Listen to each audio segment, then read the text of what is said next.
Senior قانون دان barrister Aitzaz Ahsan جبری گمشدگیوں کے معاملے پر ایک بار پھر سپریم کورٹ پہنچ گئے۔ اس سے قبل سپریم کورٹ کے رجسٹرار آفیسز کیس میں ان کی درخواست پر اعتراض عائد کیے تھے، تاہم انہوں نے اعتراض لگانے کو چیمبر اپیل کے ذریعے چیلنج کر دیا ہے۔ اپنی چیمبر اپیل میں بیرسٹر اعتزاز احسن نے رجسٹرار آفس کے اعتراضات پر سخت موقف اپناتے ہوئے بیان جاری کیا کہ دراصل کسی بھی درخواست کی قابل سماعت ہونے یا نہ ہونے کا فیصلہ عدالت کرتی ہے، نہ کہ رجسٹرار آفس۔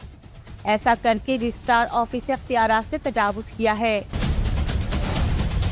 آج سے کچھ روز قبل سپریم کورٹ کے سینئر جج جسٹس یحییٰ آفریدی نے چیمبر اپیل پر بنا کسی وقفے کے فوری فیصلہ جاری کرتے ہوئے یہ واضح کر دیا تھا کہ کیس کے قابل سماعت ہونے کا اختیار عدالت کا ہے، نہ کہ رجسٹرار آفس کا۔ یوں اب کی بار ان کا کیس عدالت میں لگنے کا امکان بڑھ گیا ہے۔ سپریم کورٹ میں دائر درخواست میں اعتزاز احسن نے جبری گمشدگیوں کے معاملے پر عدالت سے ایکشن لینے اور کمیشن بنانے کی استدعا کر رکھی ہے۔ 9 مئی کے بعد تحریک انصاف کے رہنما اور صحافیوں کی جبری گمشدگیوں کے پیش نظر اعتزاز احسن نے عدالت میں درخواست جمع کرائی، تاہم چیمبر اپیل میں انہوں نے بلوچ گمشدہ افراد کا بھی حوالہ دیا۔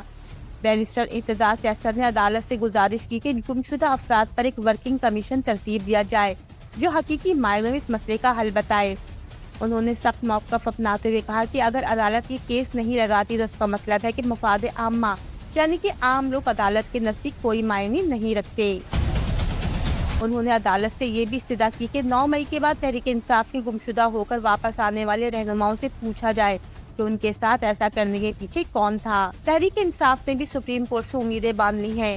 اگر یہ درخواست سماعت کے لیے لگ جاتی ہے اور عدالت کوئی مثبت فیصلہ جاری کرتی ہے تو تحریک انصاف کے گمشدہ رہنماؤں کی واپسی کا راستہ بن سکتا ہے۔ اسی کے ساتھ ہی بلوچ گمشدہ افراد کا معاملہ بھی کافی حد تک سنا جا سکتا ہے۔ اعتزاز احسن نے اپنی درخواست لطیف کھوسہ کے ذریعے عدالت میں پیش کی۔ اس سے قبل دونوں سینئر وکلاء نے تحریک انصاف کے لیے فوجی عدالتوں میں سویلین کے ٹرائل کے خلاف کیس جیت کر بڑے ریلیف کا اہتمام کیا تھا۔ عدالت کی جانب سے موجودہ کیس پر فیصلہ آنے سے تحریک انصاف کے گمشدہ اور انڈر گراؤنڈ افراد منظر عام پر، جبکہ پارٹی چھوڑ کر جانے والے واپس آ سکتے ہیں۔